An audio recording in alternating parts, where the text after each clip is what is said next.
صوت إريتريا الديمقراطية، صوت جبهة الإنقاذ الوطني الإريترية.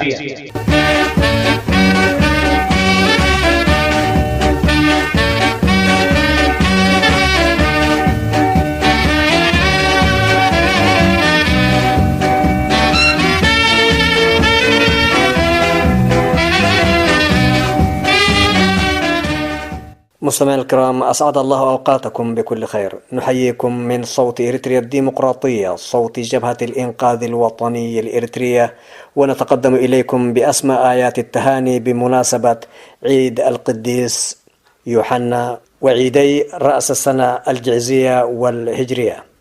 فقرات برنامجنا لهذا اليوم تتضمن نشرة الأخبار، يليها برنامج مصطلحات ودلالات. تتخلل البرنامج أغاني وطنية ومقطوعات موسيقية أطيب المتابعة نتمناها لكم مع برنامجنا، وفي مستهله إليكم عناوين الأخبار.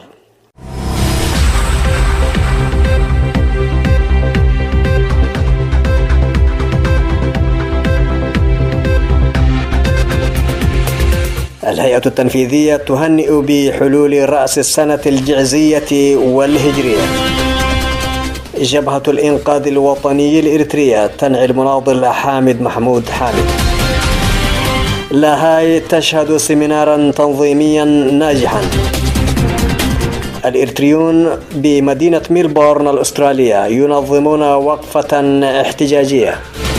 من عناوين الأخبار إلى تفاصيلها عبر صوت إريتريا الديمقراطية، صوت جبهة الإنقاذ الوطني الإريترية.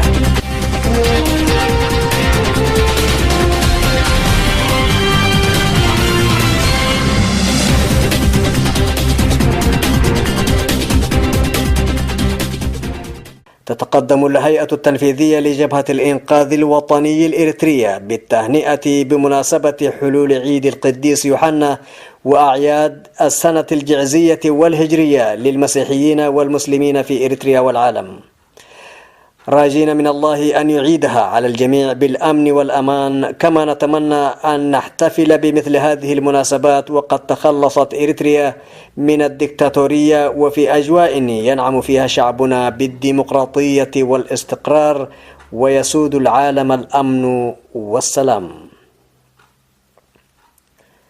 كل عام وأنتم بخير.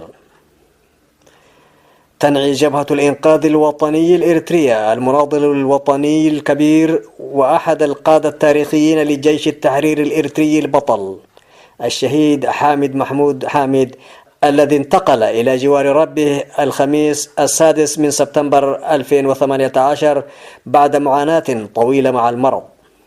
يعتبر المناضل حامد محمود من الرموز النضالية للشعب الإريتري، حيث كان مقاتلا شجاعا وقائدا جسورا ساهم ببسالة في النضال البطولي لثورتنا المجيدة حتى تحرير التراب الوطني من الاحتلال الإثيوبي. وبعد التحرير واستلام الطوبة الدكتاتورية بقيادة إسياس أفورقي الحكم في البلاد، واصل نضاله مدافعا عن حقوق الشعب الإريتري في الحرية والكرامة الإنسانية، ولتكون إريتريا لكل أبنائها دولة للعدالة والديمقراطية والسلام. لا يسعنا في هذا المصاب الجلل إلا أن نتقدم باسم كافة أعضاء جبهة الإنقاذ الوطني الإريترية بأحر التعازي وأصدق المواساة إلى أفراد أسرته الكريمة وكافة رفاقه من مناضلي جبهة التحرير الإريترية، راجين من الله العلي القدير أن يتغمده بواسع رحمته ويسكنه فسيح جنانه، وأن يلهمنا جميعا الصبر والسلوان وحسن العزاء. ألا رحم الله الفقيد بقدر ما قدم لشعبه ووطنه. الهيئة التنفيذية لجبهة الإنقاذ الوطني الإريترية 6 سبتمبر 2018. كما بعث رئيس الهيئة التنفيذية البرقية التالية بهذه المناسبة الأليمة: الأخ المناضل حسين خليفة المحترم، رئيس اللجنة التنفيذية لجبهة التحرير الإريترية. ببالغ الحزن والأسى تلقينا نبأ وفاة المناضل البطل فقيد إريتريا الشهيد حامد محمود حامد، الذي عرفته ساحة النضال مقاتلا صلبا وقائدا جسورا أفنى عمره كله من أجل شعبه ووطنه. إن إريتريا فقدت برحيل القائد حامد محمود واحدا من أبرز أبنائها المخلصين الأوفياء لمبادئ الثورة. عرفت الفقيد عن قرب في ساحة النضال، حيث كان متواضعا وخلوقا لا يخشى في قول الحق لومة لائم، وكان ملما بكافة مكونات شعبنا، حيث جال في كل بقعة من بقاع إريتريا وأبلى فيها بلاء حسنا، مقاتلا وقائدا لجيش التحرير الإريتري المغوار. وعلى الرغم من معاناته مع المرض خلال السنوات الأخيرة، إلا أنه وفي آخر لقاء بيننا وجدته كدأبه في السابق مهموما بقضايا ومعاناة شعبه، وظل حديثه منصبا على أهمية توحيد جهود قوى المعارضة الوطنية لتخليص شعبنا من براثن النظام الدكتاتوري البغيض. وإنني أتقدم أصالة عن نفسي ونيابة عن جبهة الإنقاذ الوطني الإريترية إلى أسرة الشهيد البطل حامد محمود، وإلى رفاق دربه في جبهة التحرير الإريترية وقوى المعارضة الوطنية الإريترية والشعب الإريتري كافة بأصدق التعازي وأصدق المواساة. أرجو من الله العلي القدير أن يتغمده بواسع رحمته ويسكنه فسيح جناته، ويجزيه خير جزاء عما قدمه لشعبه ووطنه، وأن يلهمنا جميعا الصبر والسلوان. وإننا نعاهد روحه الطاهرة بمواصلة النضال حتى تتحقق الأهداف التي سقط من أجلها شهداؤنا الأبرار. إنا لله وإنا إليه راجعون. أخوكم الدكتور يوسف برهانو، رئيس الهيئة التنفيذية لجبهة الإنقاذ الوطني الإريترية. عقدت جبهة الإنقاذ الوطني الإريترية بمدينة لاهاي الهولندية في 8 سبتمبر الجاري سيمينارا تنظيميا هاما لفروع التنظيم بإقليم أوروبا تحت إشراف إدارة مكتب الشؤون السياسية والتنظيمية لجبهة الإنقاذ الوطني الإريترية. وقف الحضور دقيقة حداد على أرواح شهداء إريتريا، وترحموا على الشهيد المناضل والقائد جزائي كيداني الذي فارقنا قبل شهور، وكذلك على أحد القيادات التاريخية لجيش التحرير الإريتري الشهيد المناضل حامد محمود. افتتح السمينار المناضل نقاش عثمان، مسؤول مكتب الشؤون السياسية والتنظيمية لجبهة الإنقاذ الوطني الإريترية، بكلمة رحب فيها بالمشاركين في السمينار الذين قدموا من مختلف فروع التنظيم بأوروبا متحدين كل الصعاب، كما شكر فرع التنظيم في هولندا على التحضير الجيد للسمينار وبحفاوة الاستقبال. ثم أعطيت الكلمة لرئيس الهيئة التنفيذية الدكتور يوسف برهانو، الذي حيا المشاركين وقدر جهودهم التي أثمرت هذا اللقاء بروم الصعاب، مضيفا أن ذلك لم يكن ليتحقق لولا إرادة الصمود والإخلاص التي عودتنا عليها عضوية التنظيم. ثم تناول الأوضاع السياسية الإريترية في ظل النظام الدكتاتوري والتطورات السياسية الجارية في المنطقة، بالإضافة إلى الوضع التنظيمي ومعسكر المعارضة، ولا سيما المجلس الوطني الإريتري للتغيير الديمقراطي. بعد ذلك تناول المشاركون بالنقاش الورقة السياسية والتنظيمية المقدمة للسمينار بروح المسؤولية وبكل شفافية، وخلصت النقاشات إلى تبني اقتراحات وتوصيات بناءة من شأنها تعزيز الدور الوطني للتنظيم والمساهمة في تفعيل المعارضة بغية إحداث التحول الديمقراطي المنشود في إريتريا. وعقب السمينار عقدت فروع جبهة الإنقاذ الوطني الإريترية إقليم أوروبا مؤتمرها الخامس تحت شعار تعزيز دور فروع جبهة الإنقاذ الوطني الإريترية في أوروبا في النضال الوطني من أجل إنقاذ الشعب والوطن، بمشاركة ممثلي فروع التنظيم في أوروبا. استمع المؤتمر لتقرير لجنة الإقليم وأجازه بعد مناقشات مستفيضة، كما اتخذ جملة من القرارات والتوصيات من شأنها تعزيز دور فروع التنظيم بأوروبا في النضال الذي يخوضه تنظيمنا وكافة قوى التغيير الديمقراطي. وفي ختام أعماله انتخب المؤتمر بصورة ديمقراطية إدارة جديدة لإقليم أوروبا لجبهة الإنقاذ الوطني الإريترية. نظم الإريتريون في مدينة ميلبورن الأسترالية مظاهرة احتجاجية في 8 سبتمبر الجاري تندد بسياسات النظام الدكتاتوري، وتطالب بوقف انتهاكات ضد حقوق الإنسان، وتطالب بإطلاق الحريات العامة والتعددية السياسية والتداول السلمي للسلطة. من بين من تحدث في المظاهرة ممثلو التنظيمات السياسية ورئيس المجلس الوطني للتغيير الديمقراطي الإريتري. هذا وقد نال التقارب الأخير بين النظامين الإريتري والإثيوبي حيزا من كلمات المتحدثين وشعارات المتظاهرين. مؤكدين أن السلام الذي يتجاهل الشعب الإريتري من استحقاقاته لا يمثل سلاما حقيقيا ودائما، وحذروا من مغبة التمادي فيه. وقد بعث المتظاهرون برسائل بهذا المعنى إلى كل من إثيوبيا ودوائر أسترالية وعالمية. مستمعينا الأفاضل، قدمت لحضراتكم نشرة الأخبار من صوت إريتريا الديمقراطية، صوت جبهة الإنقاذ الوطني الإريترية.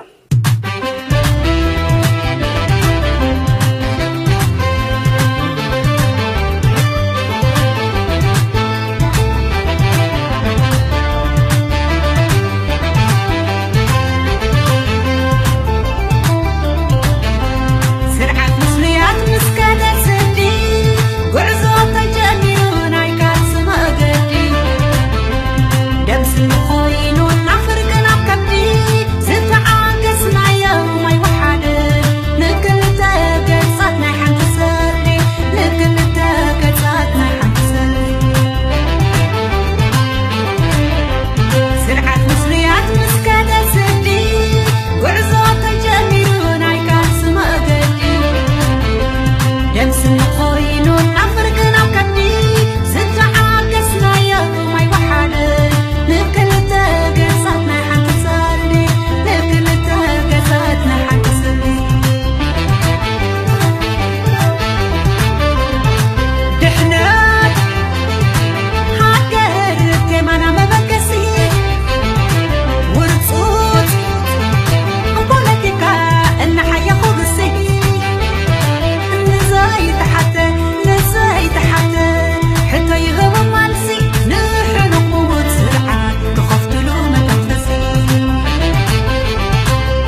مصطلحات ودلالات.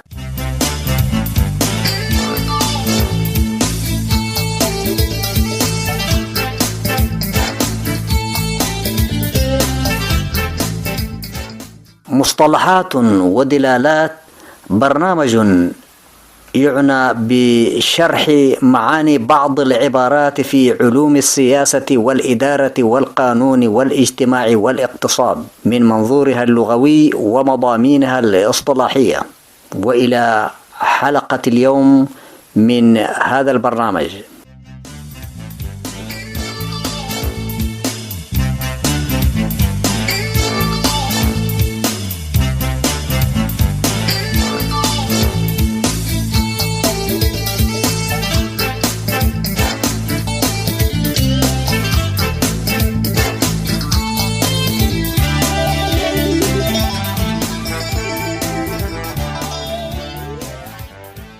مستمعينا الأفاضل، نرحب بكم مجددا في حلقة جديدة من برنامج مصطلحات ودلالات.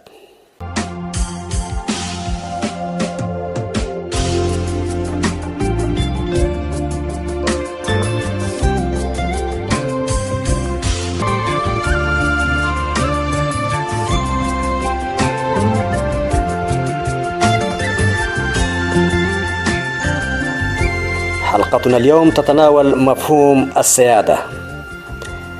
تعني السيادة لغويا المجد والشرف والعلو والسيطرة، أما اصطلاحا فتعني السلطة العليا في الدولة، وهي مشتقة من الأصل اللاتيني سوبر أتوس، وأول من استخدم هذه الكلمة جان بودان في كتابه الجمهورية. ويعرف بعض فقهاء القانون الدستوري السيادة بأنها السلطة العليا التي تحكم بها دولة ما، وأن هذه السلطة يمكن مباشرتها في الداخل أو في الخارج. والسيادة في الخارج تتركز في استقلال مجتمع سياسي معين بالنسبة لكل المجتمعات الأخرى. والسيادة بالمعنى القانوني هي خاصية من خصائص السلطة السياسية. ولدراسة موضوع السيادة لا بد من التمييز بين سيادة الدولة كخاصية لها أو مظهر من مظاهرها.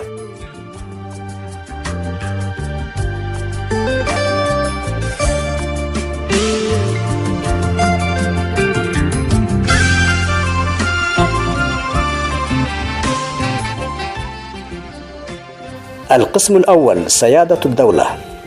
السيادة هي السلطة السياسية في الدولة، وتحتكر مجموعة من الاختصاصات في الدولة تجعل منها سلطة عليا آمرة وتمكنها من فرض إرادتها على غيرها من الأفراد والهيئات، كما تجعلها غير خاضعة لغيرها في الداخل أو في الخارج.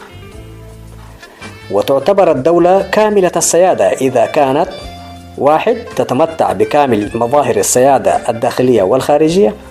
2. إذا كانت حرة في وضع دستورها. 3. إذا كان لها القدرة على اختيار نظام الحكم الذي ترتضيه. 4. إذا تبنت النظام الاقتصادي والاجتماعي الذي تراه مناسبا لها.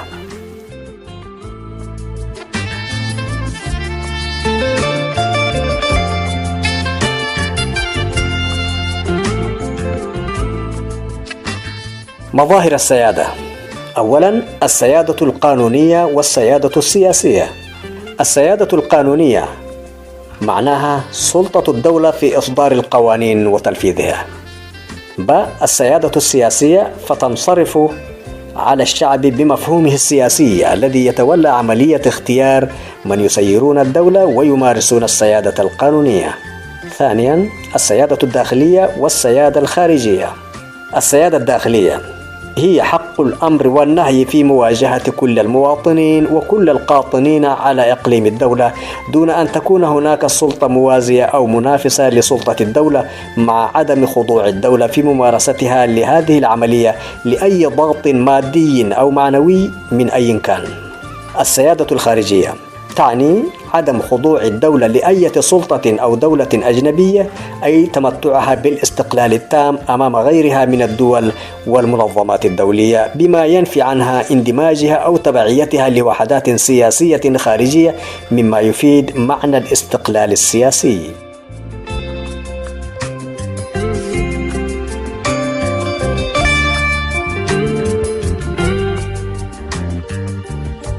ثالثا السيادة الإقليمية والسيادة الشخصية.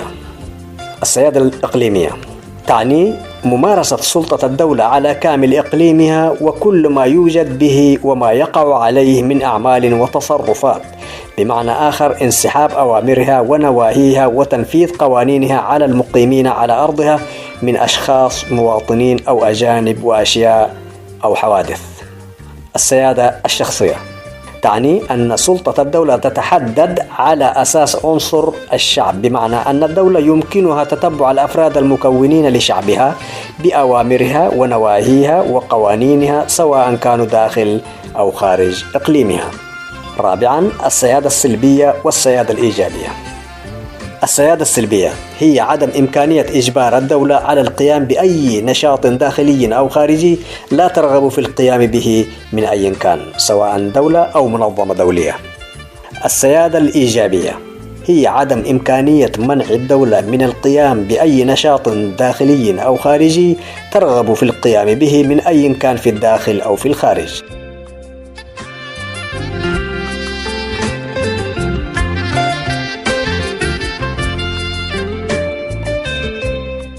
خصائص السيادة. يمكن إيجاز خصائص السيادة في سيادة قانونية، أي أن الدولة ليست مجرد حقيقة مادية بل هي حالة أجازها القانون وقررها. ثانيا عليا وشاملة، أي أنها تسمو فوق الجميع ولا تخضع لأحد، وكذلك طاعتها واجبة على كل الأفراد من دون استثناء. ثالثا الدائمة، حيث تتعدى في مداها الزمني عمر جيل كامل ولا تخضع لعمر القائمين عليها. رابعا تكون غير قابلة للتصرف فيها أو التنازل عنها ولا تقبل التجزئة.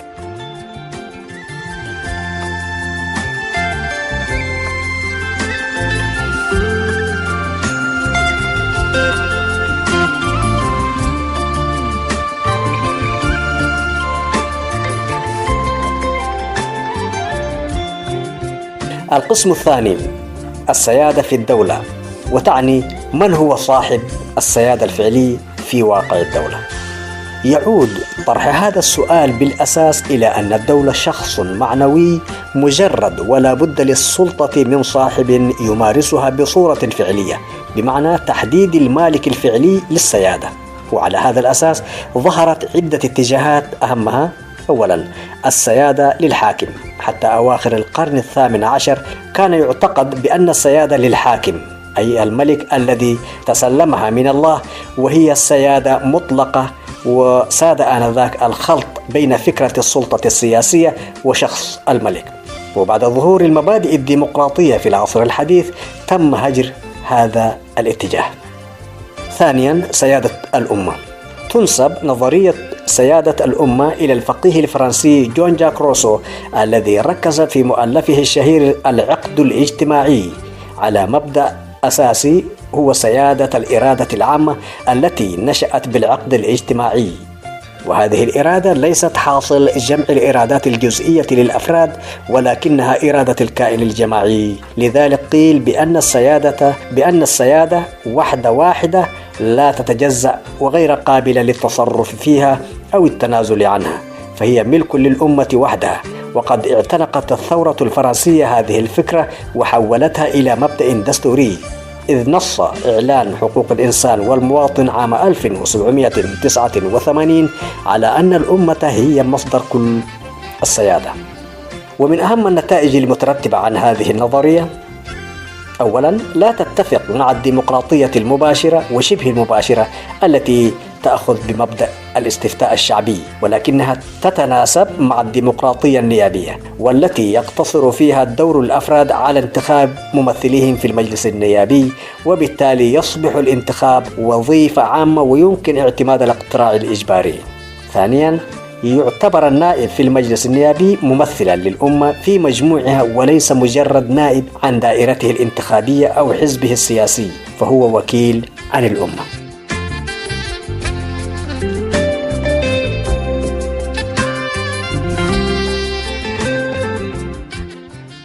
وجهت لهذه النظرية عدة انتقادات نوجزها فيما يلي.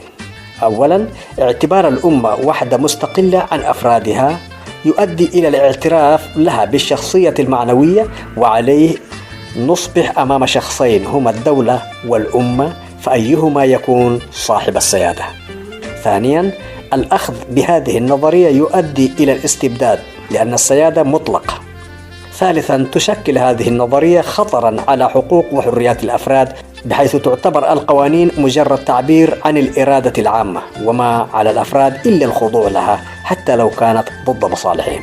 بعد أن أدت هذه النظرية دورها في مواجهة النظريات السابقة التي كانت تعطي السيادة للحاكم، وأمام الانتقادات التي وجهت لها، اتجه الفقه إلى البحث عن نظرية أخرى، فكان أن ظهرت نظرية سيادة الشعب.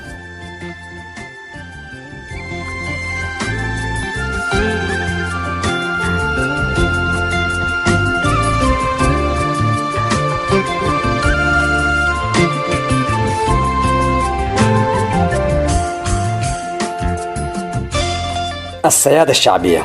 تعترف هذه النظرية بالسيادة للشعب باعتباره مكون من أفراد ولدوا أحرارا ومتساوون، بحيث تنقسم السيادة بينهم بشكل متساوي، بحيث يكون لكل فرد جزء من هذه السيادة، والمقصود بالأفراد هنا هم الشعب بمدلوله السياسي.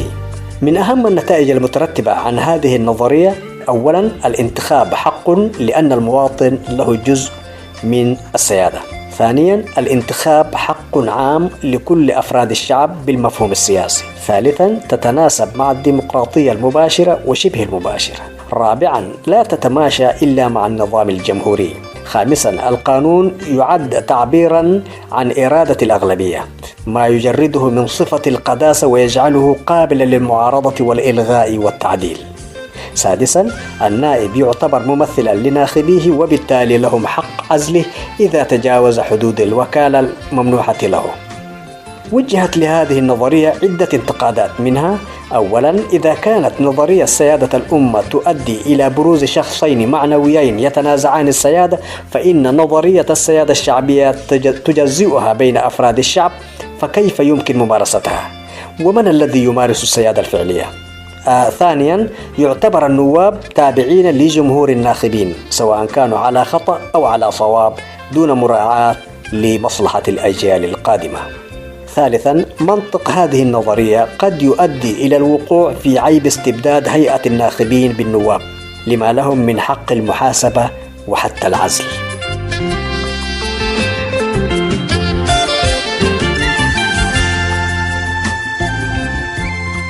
الخلاصة أنه ليس هناك مجال للمفاضلة بين النظريتين، الأمة والشعب، لأنهما في الواقع العملي تشتركان في دساتير العديد من دول العالم، حيث حاولت الأخذ بإيجابيات النظريتين عن طريق طرح عدة مبادئ في دساتيرها، مثل الاقتراع العام، استقلالية النواب، الاستفتاء الشعبي.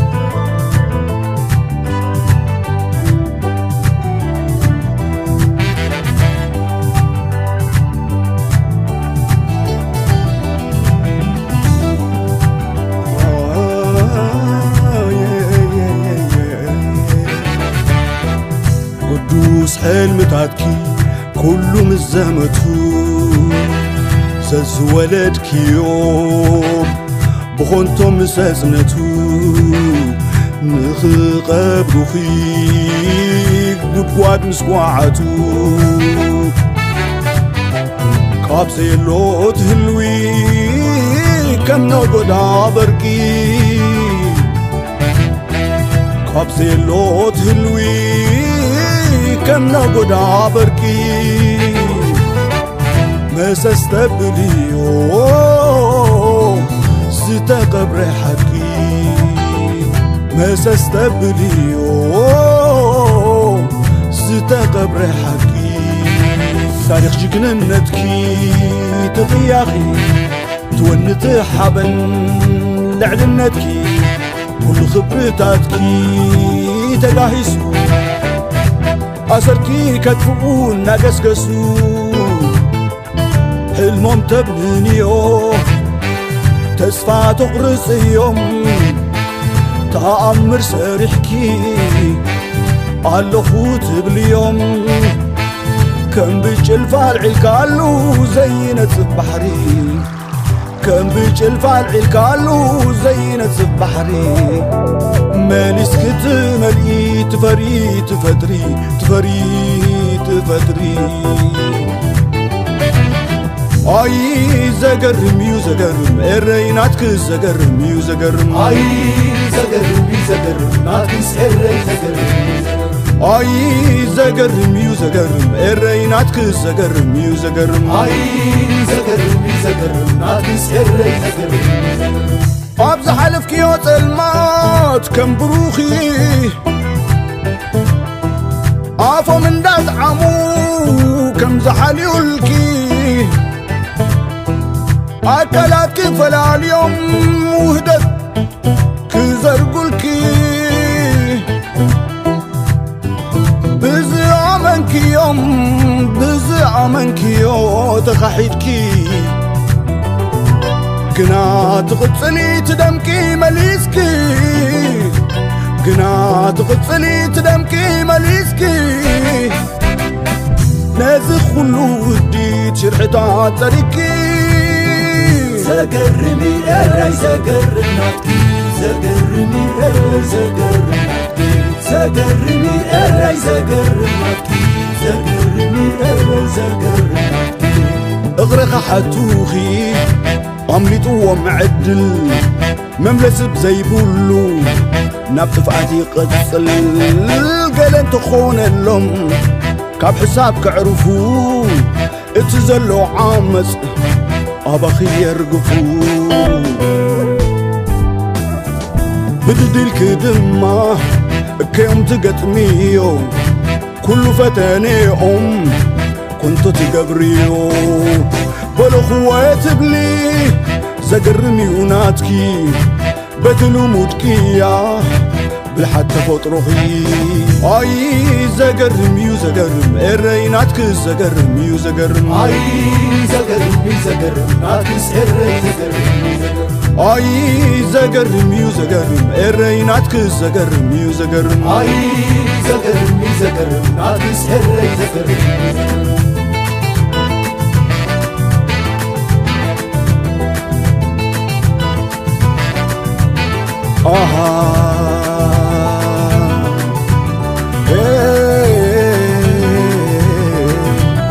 حلمهم تبنيو تسفى تغرس يوم تعمر سريحكي على الخوت بنيوم كان بجلفة العلكالو زينة بحري مالسكت ملي تفري تفطري أي زقرمي وزقرم الريناتك زقرمي وزقرم أي زقرمي زقرم ناتكس الري زقرم أي زقرمي وزقرم الريناتك زقرمي وزقرم أي زقرمي زقرم ناتكس الري زقرم تغطل دمه تدمك ملسكي نزخل ودي شرحتات بديكي كام زينو تهلوي كام نقودا بركي مسستقليو تتقبر حكي أي زقرمي وزقرم الريناتك زقرمي وزقرم أي زقرمي زقرم ناتكس الري زقرم أي زقرمي وزقرم الريناتك زقرمي وزقرم أي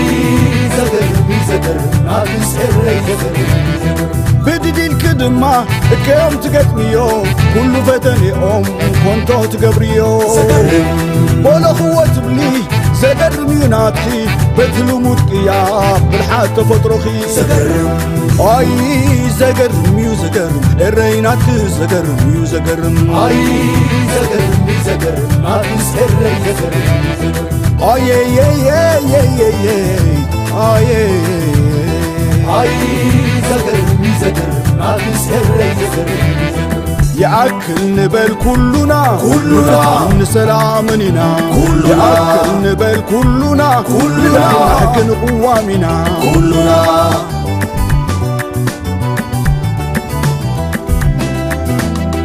يأكل نبل كلنا ونعبيتنا كلنا يأكل نبل كلنا وهدتنا كلنا يأكل نبل كلنا غرعتنا سقرم سقرم سقرم سقرم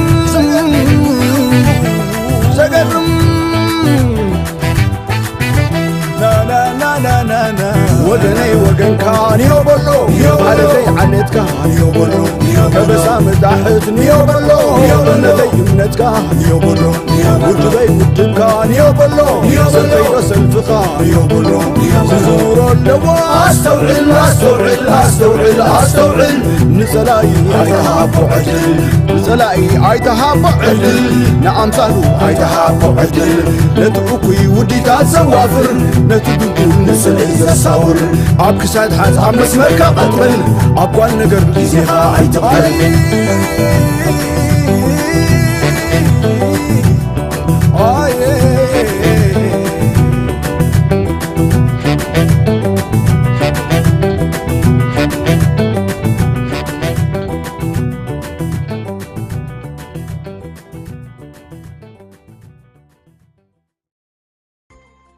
بهذا مستمعينا الأفاضل نصل بكم إلى ختام برنامجنا لهذا اليوم، وإلى أن نلتقي مرة أخرى دمتم في أمان الله. صوت إريتريا الديمقراطية، صوت جبهة الإنقاذ الوطني الإريترية.